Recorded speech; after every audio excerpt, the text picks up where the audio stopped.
हम तो सब चीज बुझि गेली जे कोनो षड्यंत्र भऽ गेलै षड्यंत्र।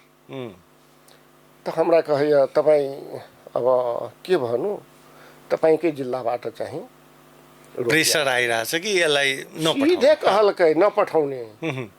वो तो संसद को उम्मीदवार हो, अहिने कहलकै कैबिनेट में मीटिंग में। वो तो संसद को उम्मीदवार हो, वो जर्मन गएर आयो भने तो संसद को उम्मीदवार भइहाल्छ। वही यथास्थिति में राखल जाए। वही यहाँ के भट्टाई जी सीधे फाइल हटा दिल के मीटिंग में से। तहिया से ई चैप्टरे क्लोज भ गेलै। देखियो तकरा बाद में जनकपुर के जते आदमी जाए अथवा कीर्तिपुर के विद्यार्थी सब जते जाए, यहाँ तक कि नेवी संघ के जे यहाँ के पद्म कन्या के लड़की सब यूनियन के सब हमरा से भेट अबै।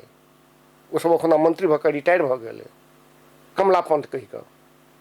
देखियो तकरा बाद आनंद कैंपस सबके नेवी, हम तो कनी चलता फुरता आदमी तैयो रहे, चिन्हल आदमी जी ए राम भरोसा।